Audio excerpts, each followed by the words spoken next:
အားလုံးပဲမင်္ဂလာပါဒေါက်တာရဲ့ vlog ကနေကြိုလိုက်ပါတယ်ကျွန်တော်ကတော့ဒေါက်တာနိုင်ရဲသူဖြစ်ပါတယ်ကျွန်တော်ဒီနေ့မှာတော့အခုနောက်ပိုင်းမှာအတော်လေးအတွေ့အများလာတယ်ပေါ့နော်လူကြီးတွေမှာလူငယ်တွေမှာအဖြစ်များလာတဲ့ဥမိုင်းကင်ဆာနဲ့ပတ်သက်ပြီးတော့တည်ထားတဲ့ဥမိုင်းကင်ဆာရဲ့အဓိကလက္ခဏာ၄မျိုးအကြောင်းကိုမျှဝေသွားမှာဖြစ်ပါတယ်ဥမိုင်းကင်ဆာဆိုတာကတစ်ကမ္ဘာလုံးမှာဆိုရင်ဖြစ်ပွားမှုအများဆုံးနံပါတ်3နေရာမှာရှိတဲ့ကင်ဆာဖြစ်ပြီးတော့ကျွန်တော်မြန်မာနိုင်ငံမှာဆိုလို့ရှိရင်တော့ဖြစ်ပွားမှုအများဆုံးကင်ဆာ၅မျိုးထဲမှာပါတဲ့ကင်ဆာဖြစ်ပါတယ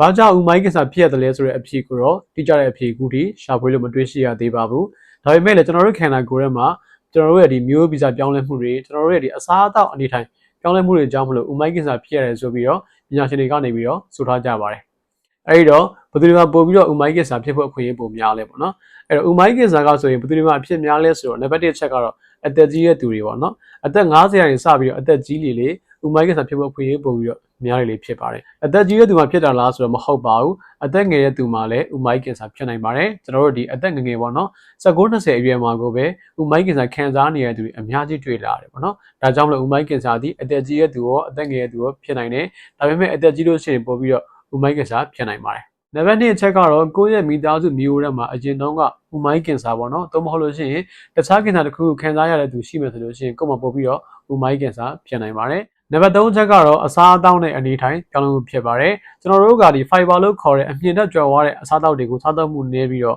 ့အစီများတဲ့အစားအသောက်တွေ ready made လို့ခေါ်တဲ့အသင်စားအစားအစာတွေနောက်ဒီ red meat လို့ခေါ်တဲ့အနီရောင်သားတွေအကင်တွေကိုခဏခဏစားလို့ရှိရင်ကိုယ်မှဒီဥမိုင်းကင်ဆာပို့ပြီးတော့ဖြစ်နိုင်ပါတယ်နောက်တစ်ချက်ကကြတော့ကိုကအမြဲတမ်းလှုပ်ရှားမှုနည်းပြီးတော့ပေါ့နော်အထိုင်များနေမယ်ပြင်းပြင်းနေမယ်ဆိုလို့ရှိရင်လည်းဥမိုင်းကင်ဆာပို့ပြီးတော့ဖြစ်တတ်ပါတယ်နံပါတ်4ချက်ကတော့အဝလွန်နေတဲ့သူတွေစလိတ်အရက်ဘီယာတွေကိုအလွန်ကြုံတော့တဲ့သူတွေမှာဆိုလို့ရှိရင်လည်းဥမိုင်းကင်ဆာပို့ပြီးတော့ဖြစ်တတ်ပါတယ်နံပါတ်5ချက်ကတော့ကိုကခဏခဏဦးရောင်တဲ့ပြဿနာကိုကြုံတွေ့ခံစားနေရမယ်ပြီးလို့ရှိရင်ဦးလန်းချောင်းမှာဆိုလို့ရှိရင် polyp လို့ခေါ်တဲ့အသက်ပိုးလေးဖြစ်ဖို့လို့ရှိရင်ပို့ပြီးတော့ဥမိုင်းကင်ဆာကိုကြုံတွေ့ခံစားနိုင်ပါတယ်အခုပြောခဲ့တဲ့သူတွေကပုံမှန်နဲ့ပို့ပြီးတော့ပေါ့နော်ဥမိုင်းကင်ဆာကိုကြုံတွေ့ခံစားနိုင်တဲ့သူတွေပဲဖြစ်ပါတယ်ကျွန်တော်ဆက်ပြီးတော့ဥမိုင်းကင်ဆာရဲ့အရေးကြီးတဲ့သတိပေးလက္ခဏာ၄မျိုးအကြောင်းကိုမျှဝေပေးခြင်းပါတယ်ဥမိုင်းကင်ဆာရဲ့သတိပေးလက္ခဏာ၄မျိုးကဘာလဲဆိုတော့နံပါတ်1ချက်ကတော့ဝင်းသွားရင်သွေးပါခြင်းဖြစ်ပါတယ်ဝင်သွားတဲ့ခါမှာသွေးတွေပါလာမယ်သွေးနဲ့ဝင်းနဲ့ရောသွားမယ်တချို့မှာဆိုလို့ရှိရင်ဝင်းရောင်တွေမဲလာမယ်ကတ်တရားလိုမဲတဲ့ဝင်းတွေသွားမယ်ဒါမျိုးလက္ခဏာတွေကိုကြုံတွေ့ခံစားတတ်ပါတယ်ဝင်းသွားရင်သွေးပါခြင်းရဲ့အဓိကအကြောင်းရင်းကတော့လေကောင်းဖြစ်ပါတယ်ဒါပေမဲ့လည်းဒီဝင်းသွားရင်သွေးပါခြင်းကဆိုလို့ရှိရင်ဥမိုင်းကင်ဆာရဲ့လက္ခဏာအစလည်းဖြစ်နိုင်ပါတယ်ဒါကြောင့်မလို့ဝင်းသွားရင်သွေးပါတယ်ဆိုလို့ရှိရင်မပေါ်ထားဖို့အားလုံးကိုသတိပေးခြင်းပါတယ်နံပါတ်2ချက်ကတော့ဝင်းသွားတဲ့အလေးထဝင်းသွားတဲ့ပုံစံပြောင်းလဲခြင်းဖြစ်ပါတယ်ကိုကအရင်တုန်းကဝင်းမှန်နေပေါ့နော်တရက်ကိုတစ်ခါဝင်းသွားတယ်ဒါပေမဲ့အခုဆိုလို့ရှိရင်ဝင်းတွေချုပ်လာတယ်တစ်ခါတည်းမှာဝင်းတွေပြက်လာတယ်ပေါ့နော်ဝင်းကချုပ်သွားလိုက်ပြက်သွားလိုက်နဲ့ခဏခဏဖြစ်လာမယ်ပြီးလို့ရှိရင်ဝင်းသွားတဲ့အခါမှာလည်းအရည်သွားမယ်ဝင်းတွေပြက်လာမယ်ဒါမျိုးတွေကိုအကြိမ်ကြိုက်ခံစားရဆိုလို့ရှိရင်ဒါသည်ဥမိုင်းကင်ဆာဖြစ်နိုင်ပါတယ်နောက်တစ်ခုကကြတော့ဝင်းသွားပြီးတဲ့အခါမှာဆိုလို့ရှိရင်ဝင်းတွေကုန်နေမခံစားရဘူးပေါ့နော်စိတ်ထဲမှာဝင်းတွေကျန်နေမယ်ဝင်းစင်အောင်မသွားဘူးလို့ခံစားရတယ်ဆိုလို့ရှိရင်ဒါသည်လည်းဥမိုင်းကင်ဆာရဲ့လက္ခဏာတစ်ခုဖြစ်နိုင်ပါတယ်နံပါတ်3ချက်ကတော့မကြာခဏဘိုင်းအောင်ပိုင်းတာဖြစ်မယ်ရင်ပြည့်မယ်အစာမကြေဖြစ်မယ်လေဒီပွားနေမယ်ဗိုက်ကြီးအင်းနေမယ်ပေါ့နော်အဲ့လိုလက္ခဏာမျိုးတွေကိုအချိန်ကြာခဏခဏခံစားနေရဆိုလို့ရှိရင်ဒါသည်ဥမိုင်းကင်ဆာရှိနေတာဖြစ်နိုင်ပါတယ်နံပါတ်4ချက်ကတော့အကြောင်းရင်းမရှိဘဲလူကပိန်လာမယ်ဝိတ်ကျလာမယ်အစားအသောက်ပြက်လာမယ်သွေးအားနည်းလာမယ်နှုံးချိလာမယ်မောပန်းလာမယ်ဒါဆိုလို့ရှိရင်ဒါသည်ဥမိုင်းကင်ဆာရှိနေတ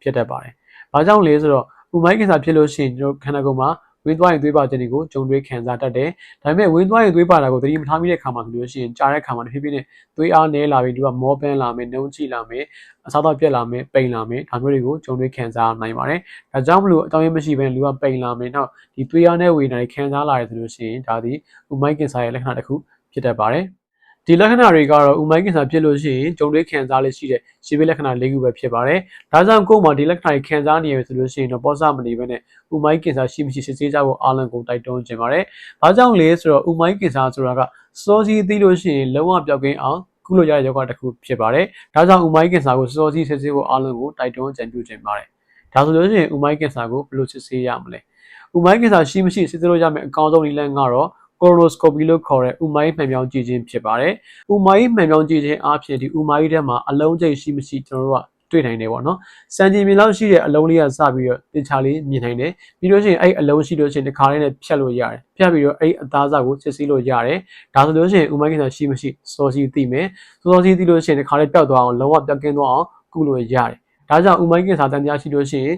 colonoscopy လို့ခေါ်တဲ့ဥမိုင်းမှန်ပြောင်းကြည့်ဖို့အားလုံးကိုတိုက်တွန်းခြင်းပါတယ် အခုဆိုရင်ဒီဗီဒီယိုကြည့်ပြီးတော့ဥမိုင်းကင်ဆာဖြစ်လို့ရှိရင်ခံစားမဲ့လက္ခဏာ၄မျိုးနဲ့ဥမိုင်းကင်ဆာကိုစစ်ဆေးရမယ့်နည်းလမ်းတွေကိုသိသွားပြီလို့မျှော်လင့်ပါတယ်ဒီဗီဒီယိုကြည့်ရအကျိုးရှိရဆိုလို့ရှိရင်တော့ yes ဆိုမှတ်ခဲ့ပါဒီဗီဒီယိုကိုတကယ်ချင်းစီကိုလည်း share လို့ရပါတယ်အားလုံးကိုကျေးဇူးအများကြီးတင်ပါတယ်ခင်ဗျာ